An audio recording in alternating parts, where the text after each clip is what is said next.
오늘 이 시간은 미혹의 시대라는 제목으로 말씀의 은혜를 나누도록 하겠습니다. 오늘 본문은 고린도 후서입니다. 고린도 전후서는 사도 바울이 에베소에서 기록을 했습니다. 고린도 교회는 사도 바울이 2차 전도 여행 때 개척한 교회입니다. 2차 전도 여행 때 개척을 해놓고 3차 전도 여행을 다니다가 이 에베소에 갔는데 고린도에서 편지가 왔습니다. 사도 바울 선생님, 저희들의 질문에 답을 해주세요. 어떤 질문인데? 이런 질문입니다. 10가지 질문을 보냈습니다. 사도 바울 선생님, 우리 교회가 갈라지게 생겼어요. 어떻게 하면 좋죠? 고린도 교회가 파벌이 생긴 거예요. 바울파, 아볼로파, 게바파, 그리스도파 4개의 파벌이 생겨서 싸우기 시작한 거예요. 그리고 음행을 한다는 소식이 들려온 거예요. 어머니와 아들이 음행을 저지르고 결혼을 하려고 하는 거예요. 이거 어떻게 해야 됩니까? 그 당시 이방인들은 그런 거 하거든요. 그러니까 이거 교회에서 어떻게 해야 됩니까? 또 성도끼리 소송이 붙었는데 이거를 가만히 놔둬야 됩니까?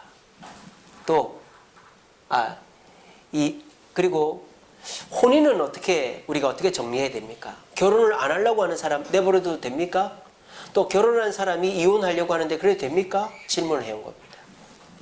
또 안 믿는 남자랑 여자랑 결혼해도 됩니까? 이런 질문이 온 거예요.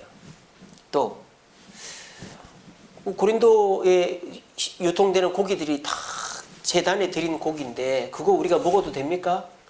어떤 사람은 어떻게 우상한테 드린 고기를 먹어? 이런 사람도 있고 어때? 이런 사람도 있는데 그거 어떻게 해야 됩니까? 건덕상 그걸 불편해하는 사람 앞에서는 먹지 마라 이렇게 하죠. 그리고 고린도 여자들은 머리에 다 수건을 쓰고 다니는데 그래서 고린도 성도들은 교회에서도 머리에 수건을 써야 된다고 하는데 머리에 수건 써야 됩니까? 사도 바울이 고린도의 풍습이 그러면 교회에서 여자들은 다 머리 수건 쓰고 싶은 사람 쓰게 해라 그렇게 한 거예요. 그 천주교회는 지금도 머리에 수건을 다 쓰죠.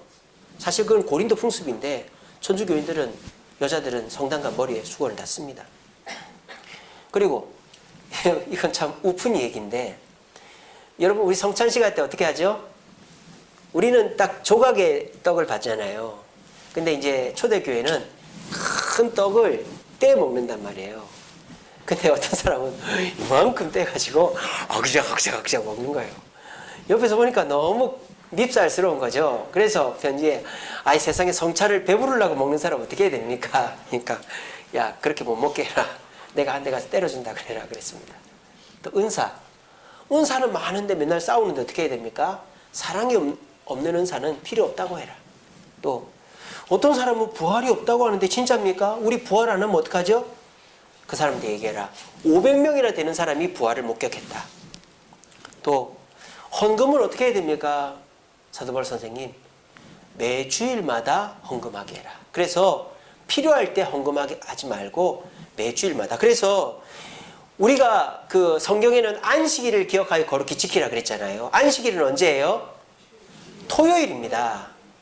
유대인들의 안식일은 금요일 해질 때부터 토요일 해질 때까지가 안식일이에요. 유대인들은 하루가 해질 때거든요. 왜냐하면 날 더울 때는 활동을 잘 안 해요. 그런데 우리의 안식일은 주일이잖아요. 이게 어떻게 된 겁니까? 예수님의 부활을 기념하는 것이죠. 그래서 예수님 부활하신 이후로부터 안식일은 주일로 바뀐 겁니다. 그리고 그럼 그게 언제 바뀌었느냐? 주님이 안식일을 주일로 바꿔라 이런 말씀 안 하셨잖아요. 그거 언제 바뀌었느냐? 누가 바꿨느냐? 고린도전서에 나와요. 고린도전서에 보면은 안식 후 첫날에 헌금하라 그랬어요. 안식 후 첫날이 언제예요? 일요일, 썬데이, 주일이죠. 그래서 이미 초대교회 때 사도들에 의해서 주님 부활하신 날을 주일로 지켜라 라고 이미 다 그렇게 돼 있었던 거예요. 그래서 안식일이 토요일이 아니라 우리 개신교는 주일이 된 겁니다. 그래서 주일날 헌금해라 그렇게 돼 있었죠. 그래서 이 10가지 질문에 대해서 답을 한 것이 고린도전서예요. 그랬는데 이 편지를 써서 이 사도 바울의 영적인 아들인 디도에게 들려서 보냈단 말입니다. 근데 디도가 이 고린도 교회를 갔는데 안 돌아오는 거예요. 에베소로. 사도 바울이 기다리다 지쳐가지고, 사도 바울도 성격이 급하거든요. 갑니다, 직접. 이렇게 돌아가지고 이렇게 돌아서 이제 가는데, 사도 바울이 급한 마음에 고린도 교인들이 내 편지를 받고는 내 말을 안 듣는다 착각을 한 거예요. 그래서 편지를 쓰기 시작합니다. 그게 고린도 후서입니다. 그래서 고린도 후서를 보면요, 사도 바울이 야단을 쳐요. 고린도후서 10장 6절에 보면, 너희의 복종이 온전하게 될 때 모든 복종하지 않는 것을 버려려고 준비 중에 있다. 또 11장 5절에도 보면, 나는 지극히 크다는 사도들보다 부족한 게 없다. 그렇게 얘기하고 있고요. 또 12장 2절에 보면, 1절에 보면, 무익하노마 내 부득벌 자랑하노니 나는 주의 환상과 계시를 본 사도다. 그리고 11장 16절에도 보면, 내가 다시 말하노니 누구든지 나를 어리석은 자로 여기지 마라. 만일 그러하더라도 내가 조금 자랑할 수 있도록 어리석은 자로 받으라. 나는 어리석지 않다. 그래서 사도 바울은 이 고린도 교인들이 고린도 전서를 받고도 회개하지 않는 줄로 알고 고린도 후서를 써나갔어요. 그런데 이 고린도 교인들이 회개했다는 소식을 들은 거예요. 어디서? 디도에게. 디도가 사도 바울 선생님이 오고 있다는 소식을 듣고 마중을 나갔어요. 여기 데살로니가 지역으로 마중을 나가서 사도 바울 선생님을 딱 만난 거예요. 그래서 야 디도야 왜 이렇게 늦게 왔냐 그랬더니, 예 선생님, 고린도 교인들 말씀을 가르치고 문제 있는 사람들 제가 치리하고 정리하느라고 늦었습니다. 고린도 교인들 이제 다 정리가 됐습니다. 그렇게 얘기를 한 거예요. 그러니까 사도 바울이 급한 마음에 먼저 쓴 글은 사실은 어떻게 보면 이게 잘못된 게 된 거 아니에요. 고린도 교인들이 회개를 했으니까. 그래서 사도 바울이 또 고린도 후서의 편지를 또 씁니다. 그게 고린도 후서 1장부터 9장까지예요. 그러니까 고린도 후서는 두 개의 편지가 합쳐진 거죠. 고린도 후서 1장부터 9장이 나중에 쓴 거예요. 그래서 1장부터 9장의 내용을 보면요, 고린도 교인들을 위로하고 격려하는 내용들이 많습니다. 그리고 10장부터 13장까지는 나중에 쓴 거예요. 고린도 교인들을 굉장히 야단치는 글이죠. 그래서 그런 식으로 붙여놨어요. 그래서 고린도 후서가 보면은 그렇게 두 편의 편지가 묶어져 있습니다. 오늘 저와 여러분들이 읽은 본문도 보면 그런 뉘앙스가, 야단치는 뉘앙스가 들어가 있죠. 11장 1절에 보세요. 오늘 본문 1절입니다. 원하건대 너희는 나를 좀 어리석은 것을 용납하라. 청하건대 나를 용납하라. 자, 이게 진짜 내가 어리석기 때문에 나를 용납하라는 말입니까? 아니죠. 뭐 여러분 다 짐작하시죠? 비꼬 오는 거죠. 이런 거잖아요. 그래, 나 어리석다. 어쩔래? 이거예요. 너희들이 내 말 안 듣는다고? 너가 나를 부모 취급 안 한다고? 알았다. 난 너희 부모도 아니다. 이거랑 똑같은 거예요, 지금. 그러니까 그런 뉘앙스로 말을 하고 있는 거예요. 고린도 후서의 10장부터 13장은. 근데 사도 바울이 이 고린도 교인들이 왜 내 말을 안 들을까? 이게 처음에 쓴 편지니까. 요놈들이 왜 내가 답을 가르쳐줘도 안 들을까? 그 원인을 밝히고 있어요. 고린도 교인들의 문제를 오늘 본문에서 얘기합니다. 왜 고린도 교인들이 이런 10가지 문제가 있었을까? 그것은 바로 미혹을 받았기 때문이다. 미혹. 오늘 3절에 나오죠. 뱀이 그 관계로 하와를 미혹한 것 같이 너희의 마음이, 그리스도를 향하는 너희의 마음이 미혹을 받았기 때문에 너희가 이런 10가지 문제에 휩싸이게 되었다라고 사도 바울이 고린도 교회의 문제의 근원을 미혹받았기 때문이라고 얘기합니다. 자, 그럼 고린도 교회는 왜 이런 미혹을 받았을까요? 고린도라는 도시가 최고의 부를 누리는 도시였기 때문입니다. 고린도 도시의 별명이 있습니다. 두 항구의 주인이라는 별명이 있습니다. 인천에 가도 인천항 하나밖에 없고, 물론 송도항이 생겼지만 부산에도 부산항 이렇게 있지만은 고린도에는요 큰 항구가 두 개나 있어요. 여기가 고린도 아닙니까? 이 고린도에 보면 이렇게 물길이 있죠. 이게 고린도 운하예요. 운하. 이거 일부러 판 거예요. 이렇게. 그래서 이쪽에 보면 겐그리아 항이 있어요. 겐그리아 항. 여러분 갱그리아 들어보셨죠? 갱그리아에서 바울이 뭐 했습니까? 이발했다고 돼 있잖아요. 여기가 겐그리아 항이고 이 겐그리아 항은 여기가 에게해거든요. 에게해. 여기는 지중해고 에게해랑 연결되어 있는 항구가 겐그리아 항입니다. 그런데 여기 말고도 항구가 하나 더 있어요. 여기입니다. 여기에 레기움 항이라는 항구가 또 있습니다. 이 레기움 항은 여기가 아오니아해입니다. 아오니아해. 그리스의 아오니아해를 따라서 여기가 고린도만입니다. 고린도만. 고린도만으로 오는 배들이 정박하는 곳이 여기 레기움 항입니다. 그래서 이 레기움 항에서 물건을 싣고 이 고린도 운하를 통과해서 이오니아해와 지중해로 나가는 거죠. 또 갱그리아 항에서 물건을 싣고 나가는 거죠. 그러니까 이 고린도 지역은 다른 큰 도시에는 하나밖에 없는 항구가 두 개나 있고 그 항구를 연결해주는 운하까지 있으니까 이 고린도는 굉장히 부자 동네인 것이죠. 정말 물질적으로 풍요로운 동네입니다. 그래서 이 고린도는요, 물질적으로 풍요롭다니까 당연히 어떻게 됩니까? 사람들이 먹고 쓰고 즐기는 데에 집중하는 동네였다는 거예요. 쾌락이 넘쳐나는 동네였어요. 그리고 우상숭배가 넘쳐났어요. 왜요? 내가 돈을 벌려면은 누구한테 빌어야 되거든요. 이신저신 빌다 보니까 우상숭배와 쾌락이 넘쳐나는 도시가 이 고린도라는 도시였습니다. 그 영향이 어디에까지 들어온 거예요? 교회와 성도에까지 들어온 겁니다. 그러니까 이 고린도 교회 성도들이 교회를 세우고 말씀대로 살아도 그런 쾌락과 물질의 미혹이 되어가지고 분열과 음행과 소송과 혼인과 우상제물과 여자 수건, 성찬, 은사, 부활, 헌금에 대한 미혹을 받은 거예요. 그래서 그 갈등으로 4개나 파벌이 찢어졌다는 거죠. 그래서 이 고린도 교회가 이렇게 10개의 문제에 사로잡힌 것은 미혹을 받았다. 그럼 이 미혹이라는 게 뭐냐? 미혹은 그리스 말로 엑사파타오라는 단어입니다. 엑사파타오. 엑사파타오의 첫 번째 뜻은 속이다라는 뜻입니다. 자, 우리 믿는 자를 속이는 존재가 누굽니까?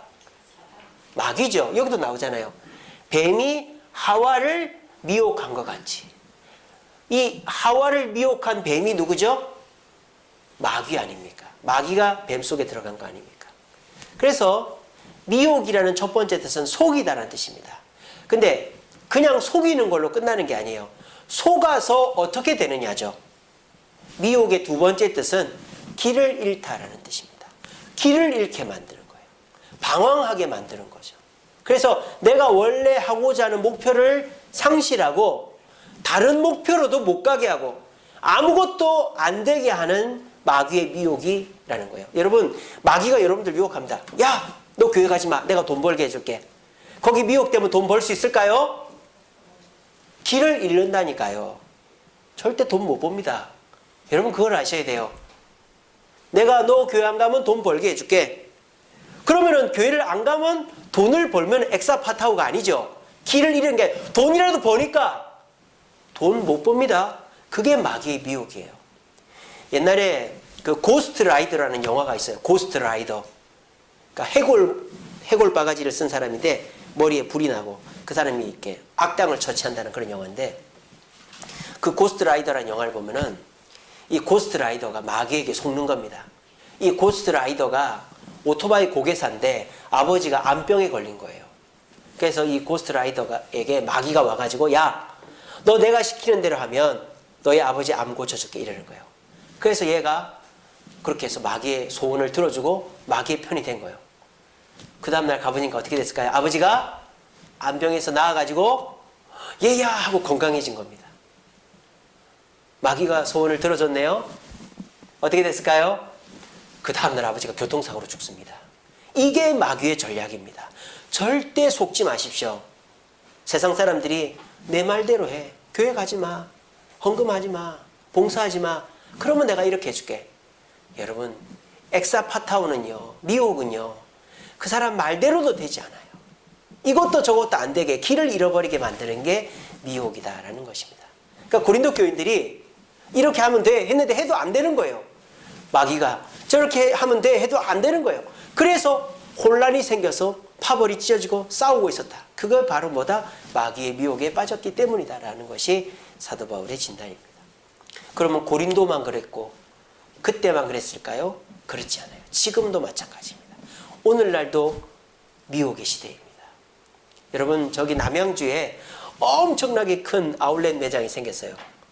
뭐 생겼는지 아세요? 현대 프리미엄 아울렛이 생겼습니다. 우리 저기 하남에 있는 스타필드 같이 엄청 커요. 제가 그거 어떻게 하냐면은 권혜문 고사님 이제 수요기도 금요기도 나오시니까 끝나고 제가 김진순 고사님 모셔드리고 남양주 이제 모셔드리는데, 야, 엄청 크게 지어놨습니다. 얼마나 화려한지 몰라요. 여러분, 지금 우리 구이동에 난리가 난 거 아십니까? 신선설렁탕 앞에 있던 건물이 원래 광고회사가 있었는데 그 광고회사가 없어졌어요. 지금 홀딱 부시고 건물 짓습니다. 광진경찰서 앞에 그 홈플러스 있었지 않습니까? 그거 홀딱 부수고 건물 짓습니다. 심지어는요, 여러분들 잘 몰라서 그렇지 구이동 골목마다 지금 건물 부수고 짓습니다. 옛날에는 큰 길가 지으면 분양 잘 될 만한 데를 지었는데 요즘은요, 일조권 때문에 이렇게 꺾이는 건물도 다 짓고요, 차 한 대 못 들어가는 데도 짓습니다. 요즘이 코로나 맞습니까? 코로나 맞습니까, 여러분? 우리 돈 없다 그러잖아요. 돈 없다, 돈 없다. 여러분, 지금 카니발 신형 나온 거 아시죠? 그거 신청하잖아요. 6개월 후에나 차를 받을 수 있어요. 코로나 맞습니까, 지금? 코로나 맞아요? 아닌 것 같아요. 큰 쇼핑몰이 생기고 건물을 부셔 짓고 신차가 나오면은 대기자가 4만 명, 5만 명이 생기는 시대가 요즘 시대예요. 여러분, 코로나라도 이 시대에 돈은 줄어들지 않았습니다. 여전히 돈 있는 사람은 많고 쓰는 사람도 많아요. 아이고, 목사님, 저는 돈이 없는데요. 저는 돈 쓸 것도 없는데 잘 안 쓰는데요. 여러분들이야 그렇죠. 근데 여러분들도 미혹을 받고 있다는 거예요. 왜 이 시대가 미혹의 시대일까요? 장사꾼들이 너무 많아요. 건축회사가 너무 많기 때문에 먹고 살아야 되니까 부시고 지어야 되는 거예요. 그리고 이윤을 적게 남기는 거죠. 유통회사가 너무 많기 때문에 지금 그냥 이마트 이런 건 안 되니까 더 큰 거를 지어서라도 먹고 살아야 되니까 그런 프리미엄 아울렛들을 짓는 거예요.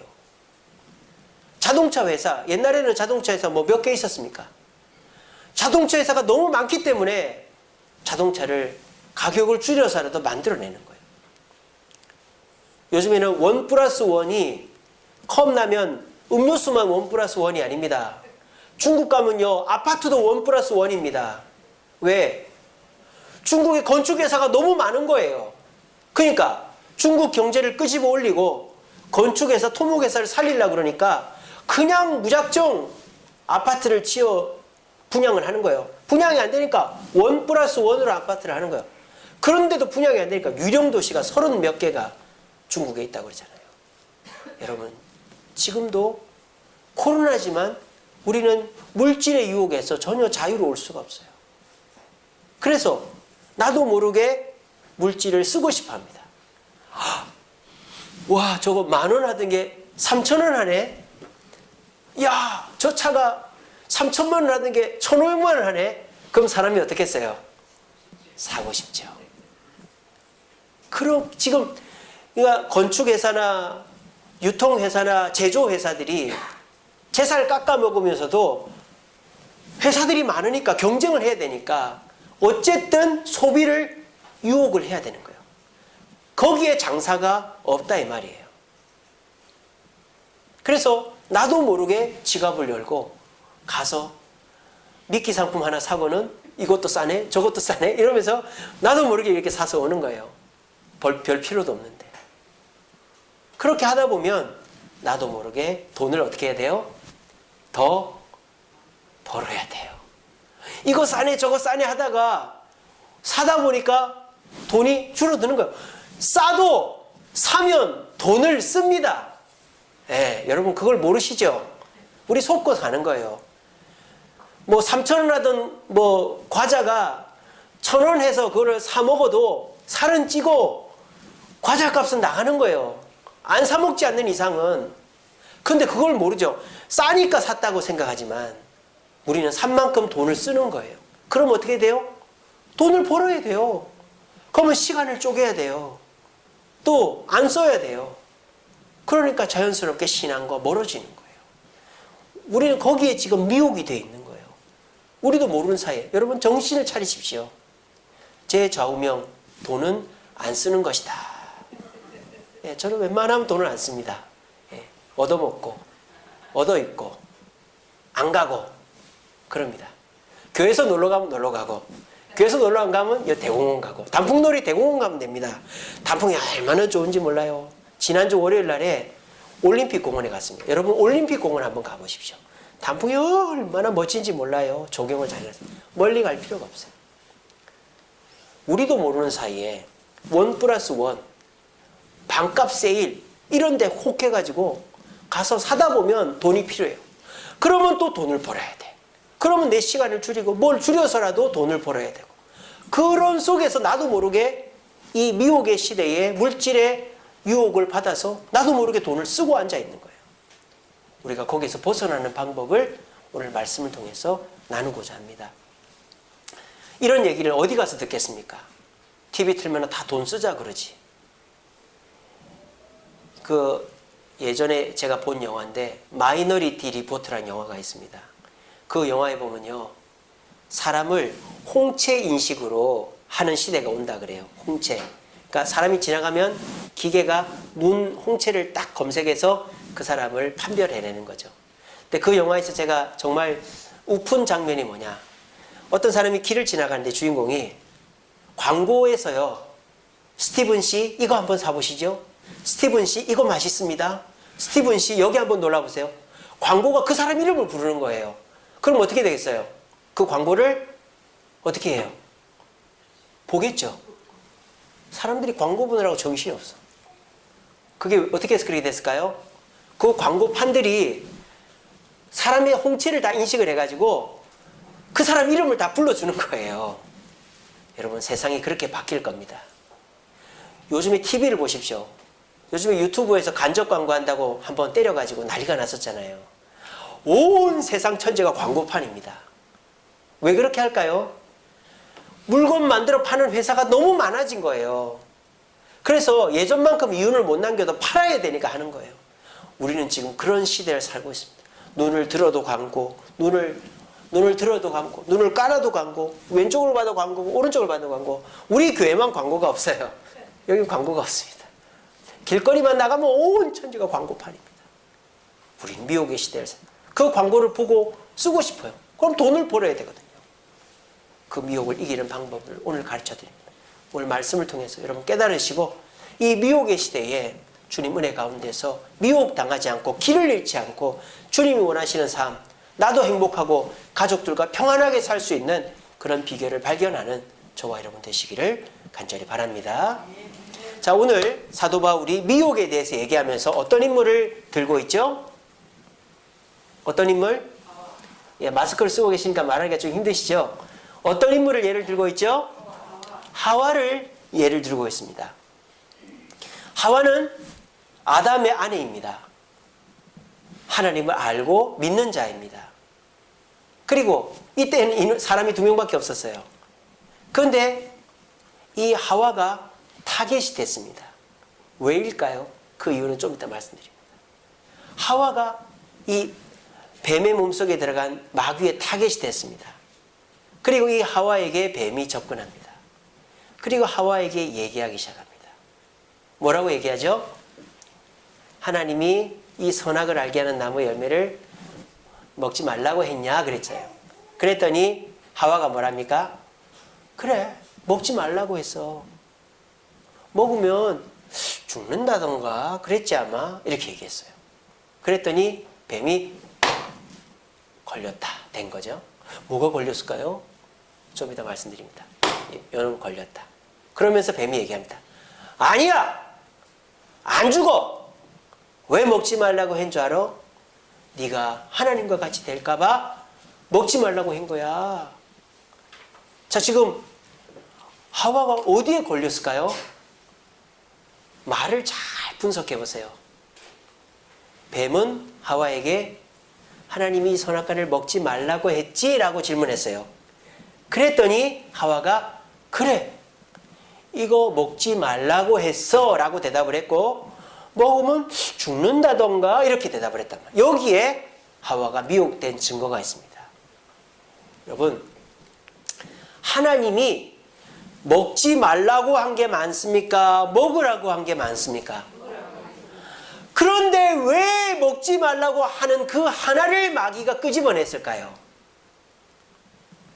마귀는 부정적인 것으로 미혹하기 때문입니다. 사람이 아무리 잘하다가도요, 하나가 딱 실수를 하는데 그거를 붙잡고 늘어지면 할 말이 없어요. 제가 우리 집사람한테 잘하다가도 뭐 하나 실수했다. 근데 집사람이 야마 이거 이랬지, 이렇게 되겠어, 자네들 이랬더만, 그러면 제가 어쨌든 잘못을 했으니까 할 말이 없잖아요. 그러면 제가 어떻게 할까요? 여보, 당신도 전에 이렇게 했잖아. 서로가 부정적인 것을 보면 싸움이 끝날 수가 없어요. 그럼 어떻게 됩니까? 잘하는 것을 보고 넓게 보고 긍정적인 것을 보면 싸울 리가 없죠. 뱀이 지금 뭐로 유혹을 하는 거예요?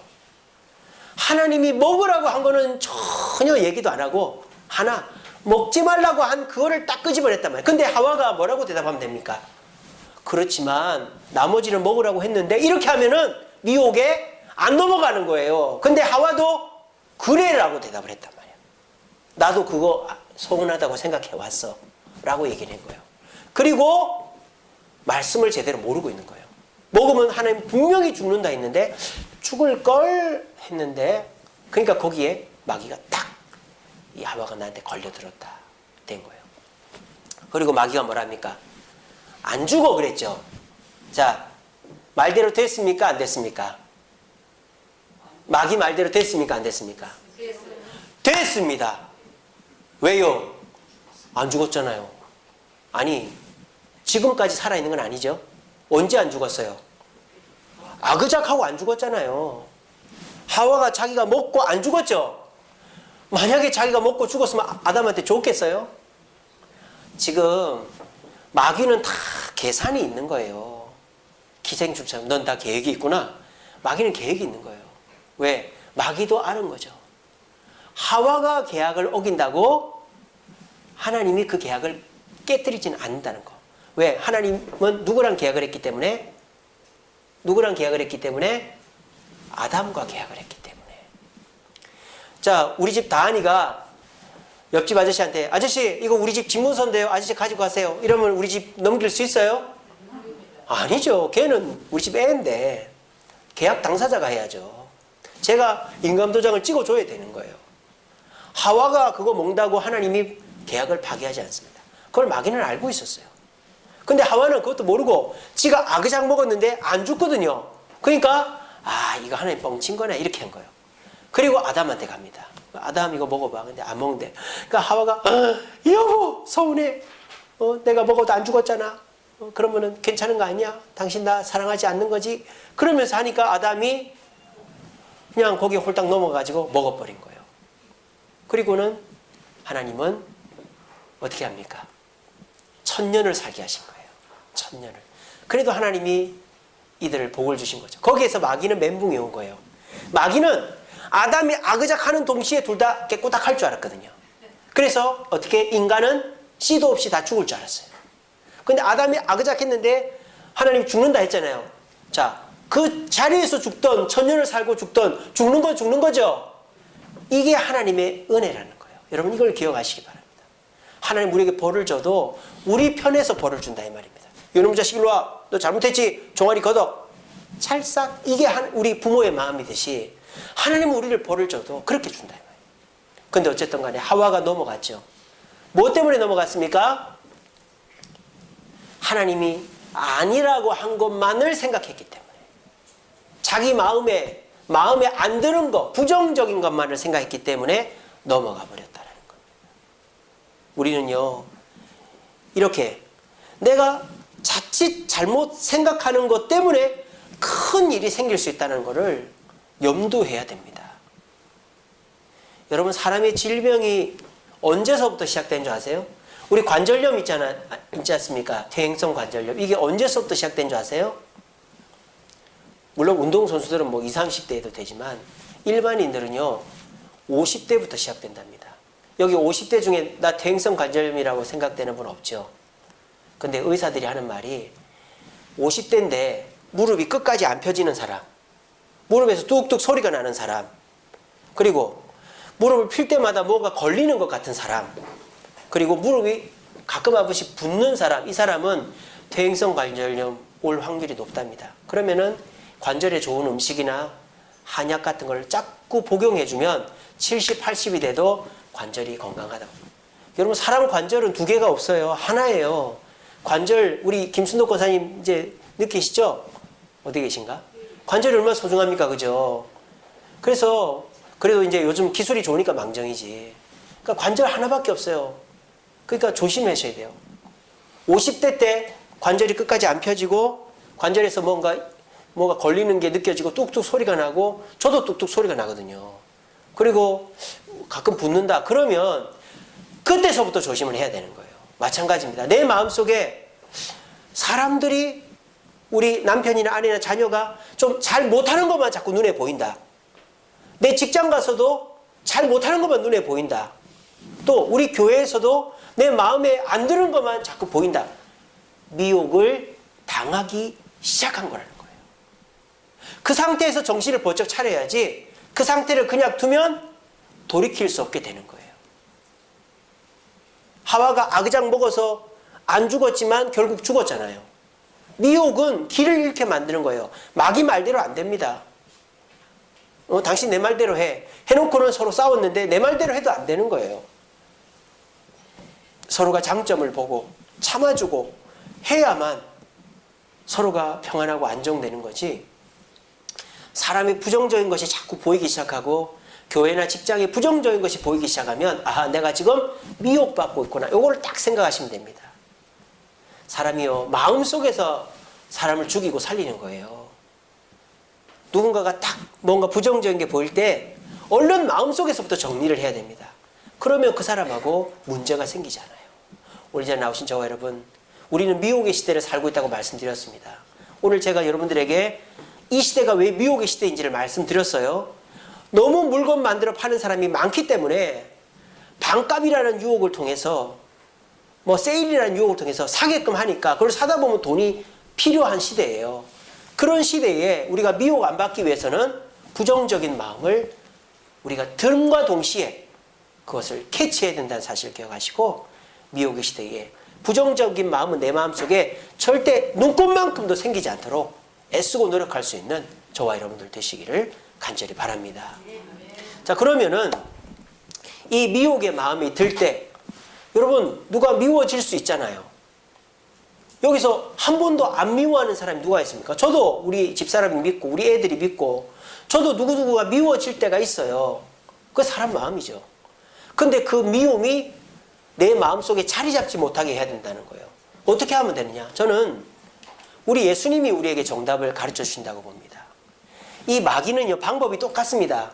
여러분, 오늘 하와에게 한 거나 예수님께 한 거나 우리에게 하는 거나 똑같습니다. 와서 부정적인 걸 보게 만들어요. 내 아내의 좋은 점을 못 보게 만들고, 야, 네 아내 봐라. 저 청소도 안 하고 빨래도 제대로 빨지도 않고 네 양말 신으려고 하니까 양말도 하나도 없네. 네 아내한테 한마디 해. 그렇게 우리를 미혹하는 거예요. 그러면 맞아. 양말이 신을 게 하나도 없잖아. 내가 오늘 한마디 해야 되겠어. 이렇게 되는 거예요. 그래서 한마디 하면은 저희 집사람도 할 말이 없겠습니까? 왜 맨날 양말을 거꾸로 벗어놓는 거야? 그러니까 내가 안 빠른 거 아니야? 이렇게 싸움이 되는 거예요. 이런 것처럼 마귀는요, 똑같아요, 패턴이. 부정적인 것을 가지고 우리에게 온다고요. 예수님께도 마찬가지입니다. 부정적인 것을 가지고 가는 거예요. 세 가지 부정적인 겁니다. 첫째로는 물질의 부정. 배가 고프잖아요. 40일을 금식했으니까. 예수야, 너 배고프지? 너 지금 무지 배고프지? 없는 것을. 지금 예수님은 배는 고프지만 뭐는 있을까요? 영적으로 은혜는 충만한 거예요. 왜? 40일을 금식했으니까 은혜가 충만한 거죠. 근데 지금 하나 없는 게 배가 고픈 거예요. 근데 예수님이 그때 맞아, 나 지금 너무 배고프지. 그럼 어떻게 하면 되는데 거기 넘어가면 돌이 떡에 되게 해서 메시아의 역할을 못하는 거예요. 예수님 이걸 이깁니다. 두 번째로 뭐의 부족입니까? 신뢰의 부족입니다. 신뢰. 누구와의 신뢰? 하나님과의 신뢰. 마귀가 뭐라고 합니까? 이 성전에서 뛰어내려봐. 야, 너 40일이나 굶었는데 하나님이 너한테 음식도 안 갖다 주고 하잖아. 하나님 너 버린 거야. 아니야, 하나님 나 버린 거 아니야. 예수님 그러니까 마귀가 그럼 한번 시험해보자. 너 성전 꼭대기에서 뛰어내려봐. 하나님이 너를 진짜 안 버렸으면 하나님의 손이 너를 받쳐서 살려줄걸? 한번 해봐. 그렇게 유혹하는 거예요. 하나님의 신뢰를 부정하게 만드는 거예요. 세 번째 마귀가 유혹하는 게 뭡니까? 자기의 메시아의 사명을 부정하게 만드는 겁니다. 야, 너 이 땅 백성들 구원하러 왔지? 나한테 절 한번 해. 그러면 이 땅 백성들이 다 너 믿게 해줄게. 그렇게 유혹을 하는 거예요. 그러니까 이 마귀는 뭐든지 없는 거, 부족한 거, 잘 안 되는 거를 보게 만드는 거예요. 근데 그게 다 그럴싸해요. 아예 거짓말로는 유혹을 안 해요. 진짜 배가 고프고 진짜 하나님이 나를 안 보는 것 같고 진짜 이 사람들이 나를 안 믿을 것 같거든요. 진짜 그럴싸한 거로 마귀는 유혹을 해요. 그러니까 사람이 거기 넘어가는 거예요. 내가 진짜 돈이 없고 내가 진짜 건강하지 않고 저 사람이 진짜 날 미워하는 것 같으니까 유혹을 하는 거예요. 거기 넘어가면은 마귀가 약속도 지키지 않고 나는 싸움밖에 안 하는 거예요. 그런데 예수님은 뭐로 이기십니까? 마귀를 뭐로 이기시죠? 그렇습니다. 말씀으로 이기십니다. 돌이 떡이 되게 했을 때 예수님 뭐라고 하십니까? 신명기 8장 3절입니다. 사람이 뭐로만 살지 않는다? 떡으로만 살지 않고 하나님의 말씀으로 산다 그랬습니다. 두 번째는 시편 91편 11절. 마귀가 네가 뛰어내리면 하나님 너를 받쳐서 너를 사랑하심을 증명할 거야. 거기에 대놓고 시편 91편 11절. 하나님을 시험하지 말라. 그렇게 예수님 말씀으로 대적합니다. 그리고 모두 너 믿게 해줄게. 나한테 절해. 거기에는 신명기 6장 16절. 하나님만 섬겨야 된다. 그렇게 합니다. 이렇게 말씀으로 이기니까 마귀는 물러가고 천사가 내려와서 예수님께 배도 부르게 해주시고 하나님의 사랑, 신뢰도 회복시켜 주시고 사명을 잘 감당하게 해주셨다는 거예요. 그 순간만 넘어가면 됩니다. 아시겠죠? 누군가가 미워집니까? 그 순간만 말씀으로 잘 다스리면 됩니다. 어떤 일이 안 될 것 같아서 불안합니까? 그 순간만 말씀으로 넘어가면 됩니다. 내가 잘 못할 것 자신이 없습니까? 그 순간만 말씀으로 넘어가면 됩니다. 그 이후에 하나님이 돌봐주신다는 거예요. 이것이 우리가 문제에서 특별히 우리의 삶 속에 일어나는 미혹에서 넘어가는 가장 현명한 방법이다라는 것입니다. 우리가 뭔가 문제가 있을 때 그 남한테 잘 얘기하지 않고 혼자서 막 찾아봐요. 인터넷도 찾아보고 물어도 보고 막 그런단 말이에요. 여러분 그렇게 해가지고는 문제에 더 휩쓸려 드는 것입니다. 문제가 생기면은 전문가를 불러야지 내가 해결하려다가는 기계를 부셔버리는 거예요. 여러분 우리의 삶 속에 마귀의 유혹의 전문가는 하나님이십니다. 하나님은 말씀을 통해서 우리에게 말씀하십니다. 우리 모두 말씀을 귀담아 듣고 그 말씀을 인용함으로 말미암아 이 미혹의 시대에 부정적인 마음이 눈꽃만큼이라도 내 마음속에 들어올 때 들어오는 건 어쩔 수 없어요. 그것이 들어왔을 때 얼른 말씀을 통해서 하나님을 시험하지 말라. 하나님 나의 목자신 내게 부족함이 없다. 하나님을 시험하지 말라. 주일날 들었던 말씀도 무슨 말씀이든 아니면은 그냥 그 자리에서 성경을 펴서 읽든지 간에 말씀을 가까이 함으로 이 미혹의 시대에 절대 미혹에 넘어가지 않아서 그 이후에 있는 하나님 은혜를 받고 평안하게 살 수 있는 저와 여러분들 되시기를 간절히 바랍니다. 말씀을 맺겠습니다. 우리 말씀 같이 읽어봅시다. 시작.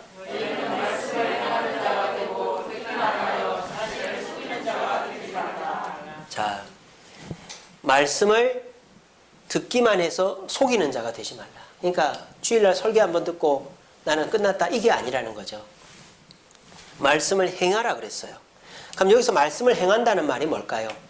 말씀을 내가 어떤 일을 할 때 또는 전도를 할 때 내가 구제를 할 때 거기에 해당되는 말씀들을 알아서 그 말씀대로 살아라 그런 뜻이 아닙니다. 그러면요 우리의 삶 속에서 이 말씀은 우리의 지침서가 될 수 없어요. 현대사회에 정답을 성경이 다 내려줄 수 있습니까? 성경에서 AI 시대를 어떻게 살아라, 성경에서 코로나를 어떻게 이겨라, 성경에서 자녀들을 어떻게 훈육해라, 이런 거 있습니까? 없어요. 근데 많은 사람들이 착각에 빠져 있단 말이에요. 성경에서 내 삶의 정답을 내려줄 수 있다고 생각하는 거예요. 그러니까 성경을 읽다가도 안 읽는 거예요. 그래서 사람들이 읽는 게 뭡니까? 신앙 서적을 읽죠. 왜? 성경을 읽고 자기 나름대로 자녀는 이렇게 교육해라, 시대는 이렇게 분별해라, 뭐 물질을 이렇게 벌어라, 뭐 그런 신앙 서적들을 보면서 이 어떤 지식을 얻으려고 해요. 여러분, 신앙생활은 1+1은 2다, 이런 식으로 뭔가 지식을 습득하는 것이 아닙니다. 성경은 우리에게 매뉴얼을 가르쳐 주는 것이 아닙니다. 성경은 맞는 키라고 생각하십시오. 여러분, 뭐 수영장이나 목욕탕 가면 락카가 있잖아요. 각 락카마다 키가 다 다르죠. 근데 각각 열어야 되는 키도 있지만 맞는 키, 마스터 키가 있어요. 그거는 다 열 수 있어요. 성경은 각각을 여는 키가 아니라 마스터 키입니다. 그래서 여러분들이 자녀 때문에 고민입니까? 뭐 제가 좀 과하게 표현해서 그냥 이렇게 해서 성경 읽으세요. 그러면 주님이 여러분들에게 마음의 평안을 주시고 해답을 주실 수도 있어요. 뭐 제가 좀 과한 표현입니다. 어쨌든 또 여러분들이 뭐 마음이 너무 불편하십니까? 그냥 이렇게 해서 읽으세요. 마음의 평안이 옵니다. 제가 왜 이렇게까지 말씀을 드리느냐? 여기서 말씀을 행한다는 말이 내 삶의 케이스 바이 케이스로의 문제에 답을 얻으라는 게 아니라 그냥 성경을 가까이 하고 읽고 묵상, 생각만 해도 마귀는 떠나가고 하나님이 해답을 주신다 이 말이에요. 그렇게 해라 이 말입니다. 그렇게 하면 여러분들이 마음의 불안감, 초조함, 삶의 문제, 자녀의 문제, 직장의 문제 하나님이 못 해결해 주는 것이 없습니다. 심지어는요, 내가 속고 사는 것까지 깨닫게 해 주십니다. 옛날 우리 그 60년대, 70년대 우리 부모님들이 뭐 똑똑해서 신앙생활 잘했습니까? 뭐 똑똑해서 뭐 대학이나 나왔습니까? 안 그래도 뭐 성경만 읽고 예배만 드려도 유혹에 빠지지 않고 열심히 살아서 자수성가하고 자녀들 잘 키우고 그러지 않았습니까? 근데 요즘 성도들 얼마나 똑똑합니까? 그 똑똑한 성도들이 신앙생활 하는데도 신앙생활에 참 재미를 못 느끼고 신앙생활의 유익을 못 느껴요. 그 이유가 뭘까요? 자기 머리로 신앙생활 하기 때문에. 자기 머리로 성경을 보고 이것이 정답이 아니다 생각하면 다른 데 정답을 찾으려고 하기 때문이에요. 여러분, 신앙생활은 미련하게 해야 됩니다. 기도하라면 기도하고, 성경 읽으라면 성경 읽고, 전도하라면 전도하고, 교회 나오라면 교회 나와야 돼요. 그렇게 할 때 오히려 내 헛똑똑으로 신앙생활 하는 것보다 미혹을 덜 당하고 오히려 더 현명하게 지혜롭게 성공적으로 신앙생활 할 수 있습니다. 이 말씀, 아유 목사님 그렇게 하다가 이단한테 속고, 요즘 교회들이 목사들이 얼마나 많이 속이는데 그렇게 속아 넘어가란 말입니까? 여러분, 제가 여러분들 속입니까? 우리 교회가 여러분들 속이는 교회는 아니지 않습니까? 그렇다면 그대로 해보십시오. 내 머리로 신앙생활 하지 마시고, 내가 판단해서 신앙생활 하지 마시고, 말씀이 시키는 대로 그냥 말씀 읽고 기도하고 예배 드리고 그대로 살아가면 여러분들은 미혹이 와도 이거 아닌 것 같은데 하면서 넘어갈 거예요. 다른 사람 다 걸려 넘어지는데 말이죠. 그렇게 해서 이 미혹의 시대에 모두가 걸려 넘어져서 계속 다람쥐 쳇바퀴 돌듯이 욕심부리고, 또 쾌락을 즐기다가 또 욕심부리고, 또 쾌락을 즐기다가 또 욕심부리고, 그러면서 자기 몸 망가지는 거 모르고 그래 살아가는 이 사람들 속에서 우리만큼은 이런 미혹에 넘어가지 않아서 하나님의 말씀으로 미혹을 이김으로 나도 건강하고 내 신앙도 지키고 내 가정도 내 자녀들도 행복하게 살면서 이 시대를 버텨낼 수 있는 저와 여러분들 되시기를 간절히 바랍니다. 기도하겠습니다.